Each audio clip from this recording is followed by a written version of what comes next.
네, 오늘 마태복음 2장 말씀입니다. 어제부터 이제 마태복음이 다시 시작이 돼 신약 성경으로 넘어오게 됐습니다. 마태복음은 아브라함과 다윗의 자손 예수 그리스도의 이 족보에 대해서 쭉 열거를 하고 있고, 그 족보를 열거하는 것은 결국 하나님께서 선지자를 통해서 하신 말씀을 이루려 하십니다라고 해서 처녀 마리아에게 성령으로 잉태하여 아들로 이 땅에 태어나게 되셨다라는 것을 말해주고 있습니다. 이건 그야말로 신비고 오묘한 하나님의 놀라운 역사입니다. 그뿐만이 아니라 하나님께서 인간이 되어 이 땅에 오셨다라는 것은 그야말로 놀라운, 어떻게 보면 축복이고, 또 하나님의 입장에서 본다면 굉장한 겸손과 낮아짐, 우리 인간을 향해서 허리를 굽히시고 낮아지셨다라는 것을 말해주고 있는 은혜로운 그런 대목이라고 할 수 있습니다. 정말 위에 있는, 또 힘있고 권세 있고 능력 있는 존재가 힘없고 나약한 무기력한 존재들을 향해서 손을 내미는 것이야말로 그런 걸 은혜라고 합니다. 그래야만 연약한 자들은 그 은혜를 힘입어서 일어설 수 있고 또 살아갈 수 있기 때문에 그렇습니다. 그래서 예수 그리스도, 그 아기의 이름을 예수라고 하는 것은 바로 그가 자기 백성을 죄 가운데서 구원하기 위함이다라는 구원이라는 의미를 담은 이름을 붙여주게 됩니다. 예수는 여호수아나 예수아, 이 구약 성경에 나타나 있는 히브리어로는 그것을 헬라어로 음역했을 때 예수스가 돼서 예수라고 우리말로 번역을 해놓은 거예요. 여호수아나 예수아, 여호와를 말할 때 여호나 예, 그걸 축약해서 예라고 하나, 그건 똑같습니다. 이제 수아는 구원이라는 그런 단어입니다. 그러니까 여호와의 구원, 여호와 구원, 이 두 단어가 합쳐진 거예요.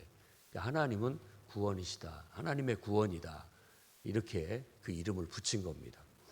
그런데 이제 이사야 7장 14절 말씀을 통해서 아들을 낳으리니 이름을 임마누엘이라 하라 이렇게 얘기하는 그 임마누엘은 바로 그렇게 인간이 되어 이 땅에 태어나신 아기 예수가 가지고 있는 성격을 말하는 거예요. 임마누엘이라는 것은 하나님이 우리와 함께 하시다라는 뜻입니다. 엘은 하나님이고 임마누는 우리와 함께라는 그런 뜻을 갖고 있습니다. 그래서 하나님이 우리와 함께라는 그런 의미인 거예요. 그러니까 하나님이 우리와 함께하기 위해서 이 땅에 오신 거예요. 출애굽을 했을 때 광야에서 하나님께서 모세에게 성막을 지으라, 가죽으로 천막을 짓는 거죠. 가죽으로 덮어서 그곳을 성막이라고 하고 회막이라고 하는 이유는 하나님의 임재가 그곳에 있어서 그곳에서 하나님이 하나님의 백성들을 만나 주시겠다. 그래서 만나기 위한 장소로서, 하나님과의 만남의 장소로서 그 회막을 만든 거예요. 이 가죽으로 천막을 쳐서 그 속에 그곳을 거룩한 하나님의 임재가 있는 보좌를 두고 그곳에 임재하시면 사람들이 그곳에 나와서 하나님을 배웠던 것이죠. 똑같아요. 그때 가죽으로 이렇게 천막을 짓고 하나님이 그곳에 임재하셨다면 이제는 실제로 한 인간으로 태어나셔서 우리와 함께 하신 거예요. 인간의 몸을 그 가죽이라고 생각할 수 있다라는 거죠. 똑같이 임마누엘의 의미를 갖고 있습니다. 언제든지 하나님은 우리와 함께하고 계시다. 그런데 사람들이 그것을 몰라요. 가시적으로 봐야만 알기 때문에 눈으로 보여주는 거죠. 성막을 통해서 한 사람의 모습을 통해서, 사람을 통해서 하나님이 내가 여기 있다, 너와 함께하고 있다, 이걸 보여주는 거죠. 그걸 확실하게 각인시킨 후에 주님은 이제 승천하셔서 성령으로 다시 우리 가운데 오시게 되는 겁니다. 왜냐하면 그 성령은 이제 눈에 보이지 않아도 우리가 그 주님을 떠올릴 수가 있고 그 주님을 영적인 실체로 느낄 수 있기 때문에 부활하신 예수의 영이 우리 안에 오셔서 우리와 함께하고 계시고 우리를 인도하고 우리와 대화를 나누시고 또 우리에게 음성을 주시고 인도하셔서 나아가게 해주시는 겁니다. 그러니 이게 임마누엘의 은혜인 것이죠. 이렇게 하나님은 선지자의 예언을 미리 하셨고 그 선지자의 예언대로 성취하기 위해서 때가 됐을 때 마리아와 요셉, 정혼자, 약혼자들을 통해서 성령으로 잉태하여 아들을 낳게 하고 그 아이를 양육하고 기르게 하셨던 것입니다. 그런데 이제 이때 또 놀라운 일이 하나 벌어지는데 2장에서 얘기는 동방의 박사들이 별을 보고 한 위대한 임금이 태어난다라는 계시로 알고 그 별이 지시하는 곳으로 찾아오게 된 거예요. 그러다 보니까 유대 땅 예루살렘까지 오게 된 거예요.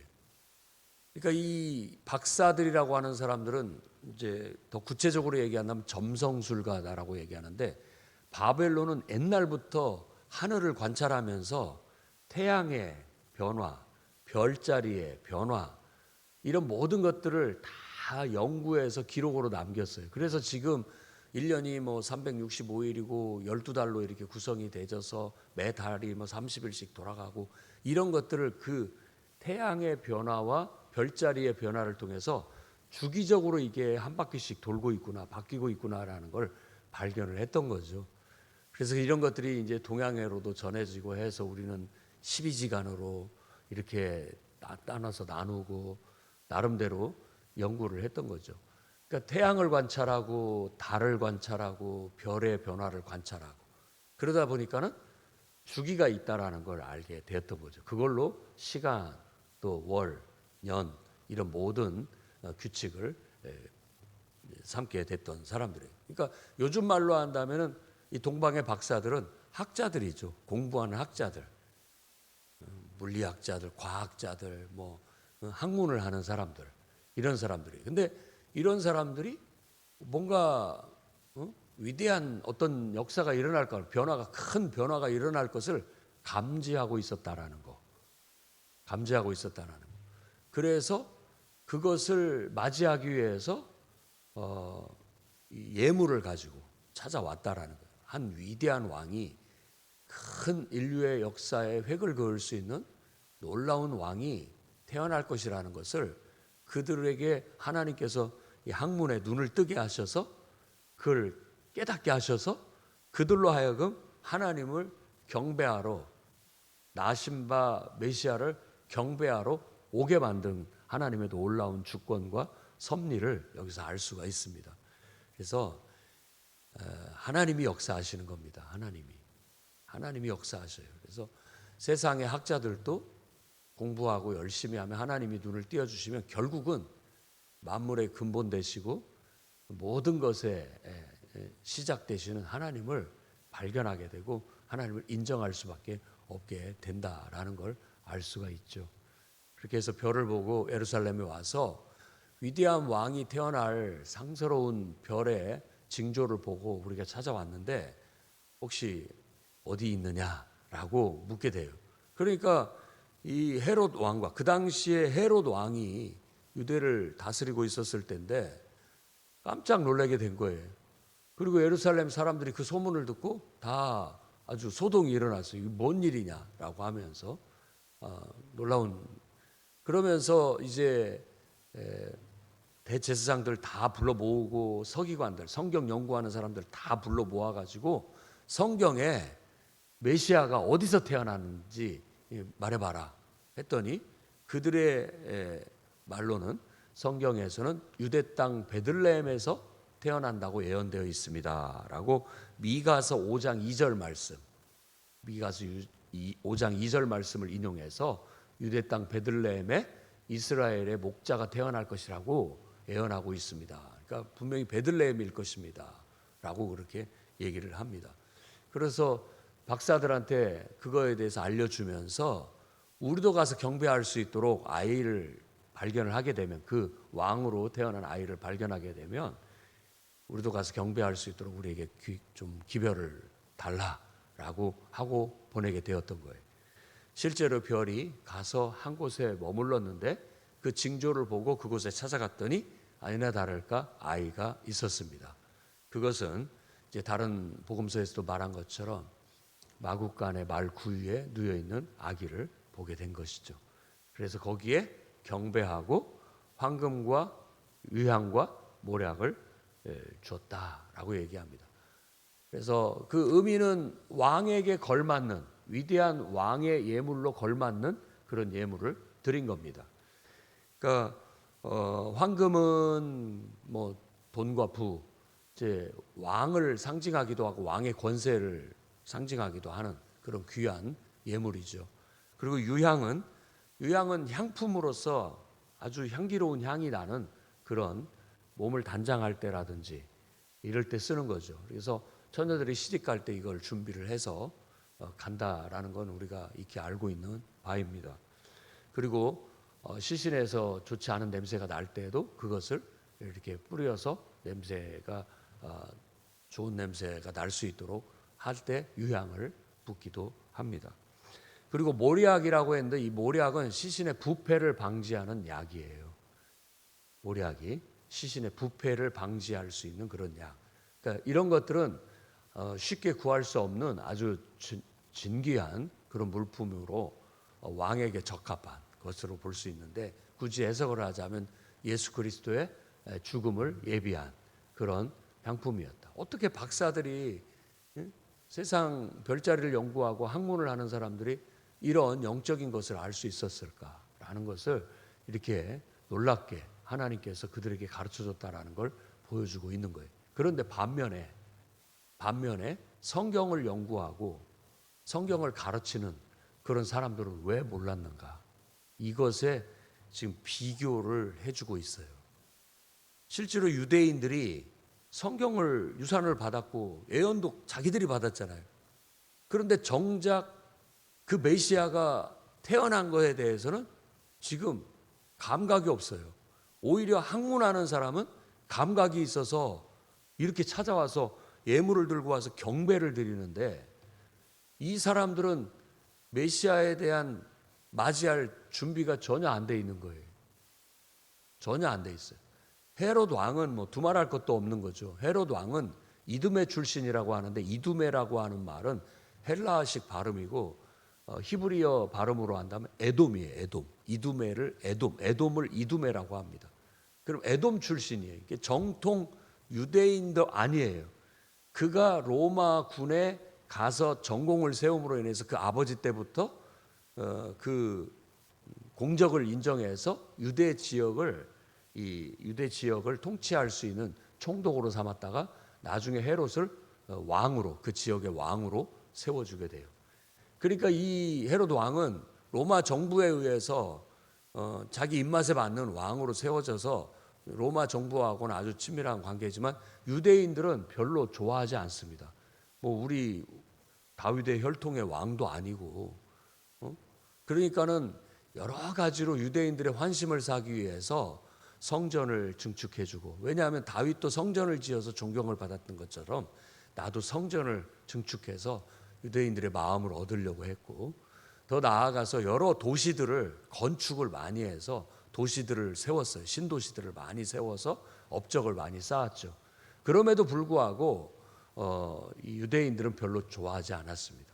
그러니까 늘 자신은 유대인들의 왕 노릇을 하고 있지만 왕으로 대접을 받지 못한다라고 그렇게 생각을 하고 있었는데, 진짜 왕이 태어난다고 하니까 자기 자리가 위태위태한 거예요. 불안하잖아요. 진짜 왕이 태어났으면 나는 그럼 뭐냐, 이런 상황이 된 거죠. 그래서 그 아이가 태어나는 걸 달갑지 않게 생각을 했고, 태어나지 않기를 바랬던 사람 중에 하나가 바로 이 헤롯 왕이죠. 왜냐하면 자기 왕자리를 내어줄 수밖에 없으니까. 이런 것들을 생각해 보게 만드는 거예요. 유대인들의 신앙이 왜 세상의 이성을 다루는 학문보다도 못한가, 이걸 한번 생각해 봐야 됩니다. 유대인들이 영적으로 침체되어 있고 영적으로 무감각해지면서 영적인 침묵을 가졌을 때 하나님의 음성을 듣지 못하게 되고 하나님의 애시나 이런 계시를 받지를 못해요. 그러니까 하나님이 인간이 되어 이 땅에 태어나시는 그런 놀라운 일들을 알아채지를 못하는 그런 영적 상태에 있다라는 거예요.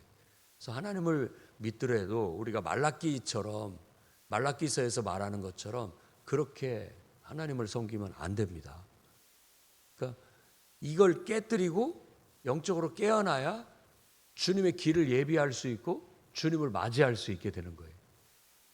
이 시대는 예수님이 초림하셨을 때, 처음 오셨을 때 이들이 영적인 무감각 속에서 주님이 오시는지도 모르고 있었다가 저 이방인들이 와서 너희 왕이 태어나는 거 모르고 있느냐라고 했을 때 깜짝 놀란 그런 우스꽝스러운 모습을 보였다면, 오는 세상에서는 주님이 재림, 다시 오실 때 하나님을 믿고 예배한다고 하는 사람들이 영적으로 신실하고 진실하게 깨어있지 못하게 된다면, 세상 사람들은 뭔가 세상에 큰 변화가 일어날지 모른다라고 애감을 갖고 학문을 연구하는 사람이나 만물을 연구하는 사람은 그걸 감을 잡을지 몰라도, 예수 믿는 사람은 오히려 주님이 언제 오시느냐, 오신다는 말은 있지만 진짜 오실지 안 올지도 모르겠다 하고 그냥 세속적이고 세상적이고 육신적이고 인간적인 그런 신앙생활을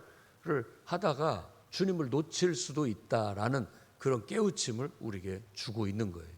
우리는 영적으로 깨어서 이런 우스꽝스러운 수치를 당하지 않도록 힘써야 되겠습니다. 유대인들의 모습은 영적으로 지금 어긋나가고 있어요. 그들이 하나님을 섬기는 것은 형식적이 되었고, 이미 정말 하나님 앞에 하나님을 최고로 섬기고 하나님을 위해서는 어떤 희생과 헌신을 각오하면서 주님께 순종하는 그런 신앙의 순수함은 옛 얘기가 돼버렸고, 지금의 그들의 모습은 그저 정치적이고 세상적인 그런 신앙에 완전히 갇혀서 하늘을 보지 못하고 있고 하나님의 음성을 듣지 못하는 거죠.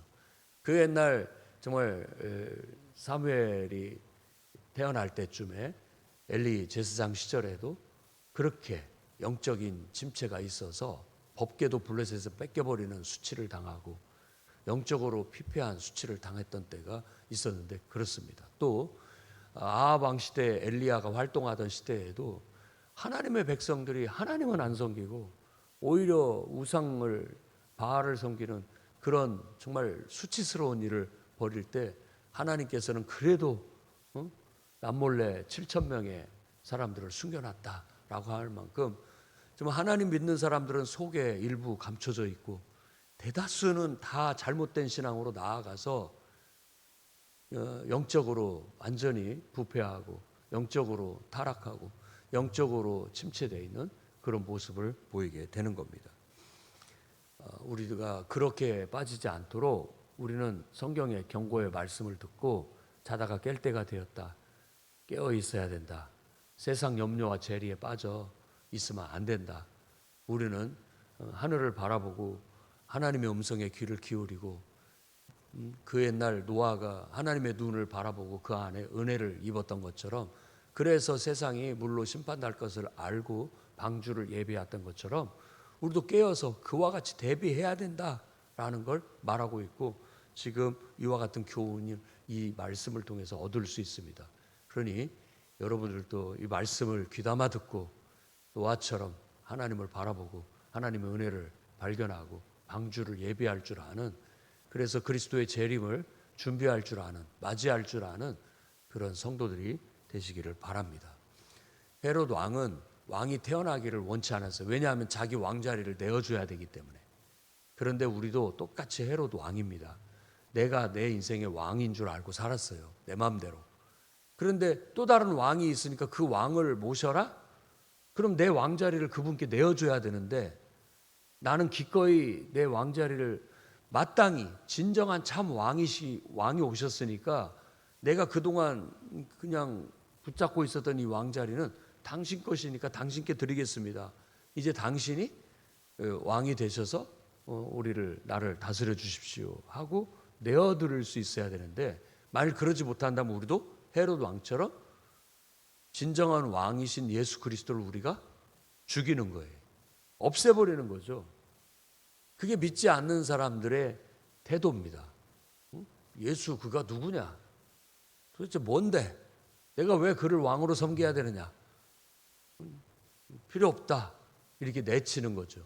더 나아가서 헤로드 왕처럼 그 왕이 혹시라도 와서 자기 왕자리를 뺏을까 봐, 나의 왕 노릇을 할까 봐 아예 없애버려야 되겠다라고 해서 악랄하게 나아갈 수도 있다라는 것이죠. 그래서 종교를 말살하고 기독교 선교를 방해하고 또 진리를 자꾸 거스리고 하나님을 대적하는 일들이 그래서 생기게 되는 거예요.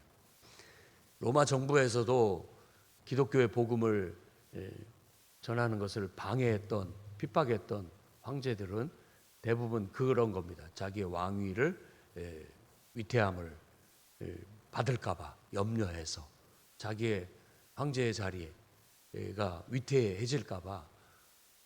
그리고 사도행전에도 얘기한 것처럼 이 유대인들, 예수 믿는 사람들을 자꾸 폄하해서 얘기할 때 막 고발을 하는 거죠. 세상 임금한테 가가지고 임금님, 저들은 임금님 말고 다른 임금을 섬기고 있는 아주 반역자들입니다. 나쁜 사람들입니다. 그 내버려 두시면 안 됩니다. 이런 식으로 고발을 했어요. 그래서 예수 믿는 사람들을 오해해서 그들을 잡아다가 죽이게 된 것이죠. 제거하려고 했던 거예요. 그러니까 지금 이 헤롯 왕이 결국 동방의 박사들이 돌아가고 난 다음에 박사들이 자기 말을 듣지 않고 속였다라는 걸 알고 그때를 기점으로 해가지고 2살 미만 아이들을 그 유대 땅 베들레헴 근처에 있는 태어난 아이들은 다 잡아 죽이는 악랄한 일을 벌였어요. 그리고 헤롯 왕의 이제 요세푸스 같은 역사가가 기록한 헤롯 왕에 대한 얘기를 들어보면 그가 왕권을 확립하기 위해서 자기 부인도 버리고 죽이고 자기 장모도 죽이고 자기 아들도 죽이는 악랄한 사람이었어요. 자기 왕위를 위태하게 하는 존재라면 부인이 됐든 장모가 됐든 자식이 됐든 다 죽인 그런 왕이에요. 근데 하물며 이 2살 미만의 무슨 죄가 있는 아이들을, 수도 없는 아이들을 죽이는 것도 자기 왕위가 위태해질까 봐 그렇게 했다라는 거예요. 이런 것은 세상 권력을 탐하는 사람들의 속성을 그대로 보여줍니다. 자기 권력을 위태하게 하는 존재나 이런 어떤 세력들은 이와 같이 잔인무도하게 제거하는 게 세상 정치예요.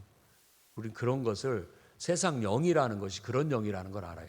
겉으로는 정의를 말하고 겉으로는 아주 뭐 세상을 천국처럼 만들 것 같이 이렇게 선전을 하지만 속으로는 이런 악랄한 거예요. 자기한테 조금만 잘못되게 굴면 다 제거하는, 악랄하게 제거하고 죄를 뒤집어 씌워서 죽이는 그런 일을 하는 것이 세상 정치입니다.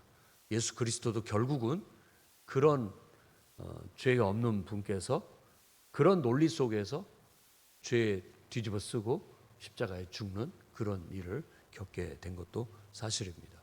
그래서 우리 자신은 언제든지 주님이 우리의 왕 노릇을 하려고 하실 때 주님이 나의 왕이십니다 라고 고백하고 그분을 기쁘게 환대하고 받아들이고 환영할 수 있어야 되겠습니다.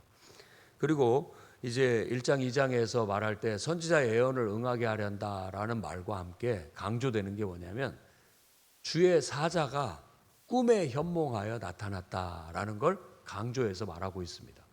그래서 아이를 낳는다라는 것도 요셉이 자기가 정혼한 여인이 임신했을 때도 이거 어떻게 해야지? 라고 했을 때 주의 사자가 꿈에 현몽해서 그걸 받아들일 수 있도록 또 그 아들의 이름을 얘기해 줬던 그런 것도 계시해 주셨고, 그리고 또 이 동방의 박사들마저도 그들이 아기 예수께 경배하고 꿈에 주의 사자가 현몽해서 헤로드에게 가서 그 사실을 알리지 말고 그냥 고국으로 돌아가라 하는 지시를 받고 그리 돌아가게 됐다라는 거. 그리고 또 요셉에게 또 다시 꿈으로 주의 사자가 현몽해서 헤롯 왕이 이 아이를 죽이려고 하니까 아이와 산모를 데리고 애굽으로 도피해라.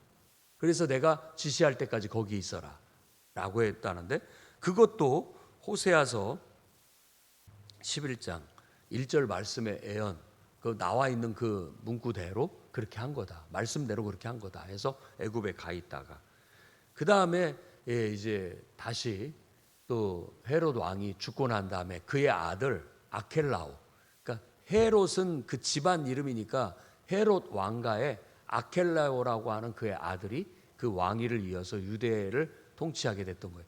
분봉왕이라고 해요. 유대하고 갈릴리 지역은 다른 지역이에요. 그러니까 왕이 달라요. 헤롯의 아들들이 이렇게 나누어서 통치를 하고 있었던 것이죠. 유대 땅에는 아켈라오가 왕위를 이었다고 하니까 거기도 무서워서 못 가겠다. 그래서 베들레헴으로 돌아가지 못하고 갈릴리 지역에 있는 나사렛이라는 동네로 가겠다고 해서 그리로 가게 됐던 겁니다. 그래서 성경에 예언된 대로, 선지자의 말대로 나사렛 사람이라고 불리게 될 건데, 나사렛 예수라고 불리게 될 텐데, 그것도 예언대로 된 것이다라고 얘기하는데, 어떤 성경 구절인지 여기 성경에서는 언급하고 있지 않지만 보통은 이사야서 11장 1절 말씀에 거기 보면 이새의 줄기에서 한 싹이 나며 그 뿌리에서 한 가지가 결실할 것이다 라고 말하고 있는데, 이 가지라는 단어가 네체르라는 단어예요. 그러니까 나사렛이라는 발음하고 유사해요. 그래서 나사렛이라는 그런 어떤 마을, 도시, 거기에서 예수께서 잘하실 것을 이미 예언하고 있다라고 그렇게 해석을 하고 있습니다. 어찌됐든 우리는 늘 기도하면 주님께서 꿈으로도 또 환상으로도 또 하나님의 음성으로도 성경 말씀으로도 우리에게 지시하셔서 말씀하셔서 인도하신다라는 거예요. 그래서 우리 이 신약 성경에서 강조하고 있는 게 성령의 충만함을 받고 성령의 인도하심을 따라 사는 사람을 성도라고 하는 거예요. 거룩한 사람이라는 말이죠. 거룩한 사람들. 그 안에 왜 거룩하냐? 내가 원래 착해서가 아니라 내 안에 하나님의 거룩한 영이 거하시기 때문에 나는 성도예요. 거룩한 영이 있으니까 내가 거룩한 것이죠. 그렇다면 성령의 인도함을 따라서 살아야 되는데, 그 성령의 인도함을 어떻게 받느냐? 주님과 영적으로 소통하는 것 외에는 방법이 없잖아요. 주님과 영적으로 소통하는 것이 기도고 예배고 말씀 묵상인데, 우리가 기도하고 예배하고 말씀 묵상에 우리의 시간을 들이지 않고 그것이 내 삶의 생명줄처럼 생명나무처럼 생각하지 않는다면 우리는 영적인 생명을 잃고, 앞에서 말한 것처럼 유대인들이 지금 앓고 있는, 병들어 있는 영적인 침체에 빠질 수밖에 없는 거예요. 겉으로는 습관이 있기 때문에, 그리고 하나님을 믿어왔던 예수님을 섬기는 습관이 있기 때문에 겉으로는 예수 믿는 사람이지만 실제로 영적으로는 무감각해요. 영적인 감각이 없어요. 우리는 그걸 분별할 수 있어야 되고 또 그걸 깨우칠 수 있어야 됩니다. 바라건대 정말 우리 풍요로운교회 모든 성도들, 이 교회에서 예배하고 또 주님을 섬기고 예수님을 믿고 섬기는 모든 사람들은 영적으로 깨어나셔야 됩니다. 교회만 나온다고 성도가 아니에요. 우리 안에 성령의 충만함이 있고 성령의 인도함을 받을 수 있어야 돼요. 그러기 위해서는 기도와 예배와 말씀 묵상을 통해서 주님과 영적으로 소통해야 됩니다. 그런 시간을 생명나무처럼 알고 생명줄처럼 알고 그런 시간을 가질 수 있어야 살아있는 거예요. 그렇지 않으면 죽은 겁니다. 죽어 있으면 주님이 옆에 오셔도 몰라요. 주님이 귀에 대고 말을 해줘도 못 알아들어요. 주님이 인도하셔도 인도함을 깨닫지 못합니다. 그리고 자기 하고 싶은 대로 하는 거예요. 그것은 바로 영적인 침체의 모습이고 죽어 있는 모습일 수 있어요. 소경을 인도하니 둘 다 구렁텅이에 빠진다라는 그런 말씀이 바로 그와 똑같은 그것을 지적하는 말씀이라고 할 수 있겠습니다. 그래서 오늘 말씀을 통해서 우리들이 큰 깨달음이 있고 여러분 삶에 적용하고 실천하기를 주의 이름으로 축원합니다. 기도하겠습니다. 거룩하신 주님, 선지자 예언의 말씀대로 이 땅에 인간으로 오셨건만 세상 하나님을 알지 못하는 학문하는 자들은 그것을 알아봤으나 정작 예언의 말씀을 듣고 그 말씀을 간직하고 있는 자들은 깨닫지를 못하고 있으니 이게 얼마나 우스꽝스러운 모습인지 우리에게 큰 경책이 되고 깨우침이 됩니다. 진정한 왕이 오셨는데 그 왕을 기쁨으로 받아들이지 못하고 오히려 거부하고 그 왕을 제거하려고 했던 세력들의 모습 속에서 행여라도 우리의 모습이 있는지 발견하게 하시고 큰 깨달음이 있어서 예수 그리스도를 진정으로 우리의 왕으로 모시고 정말 최선을 다해서 주님을 섬기며 충성된 그런 삶을 살 수 있도록 충성되이 주님을 섬기는 삶이 될 수 있도록 붙잡아 주옵소서. 예수님 이름으로 기도드립니다.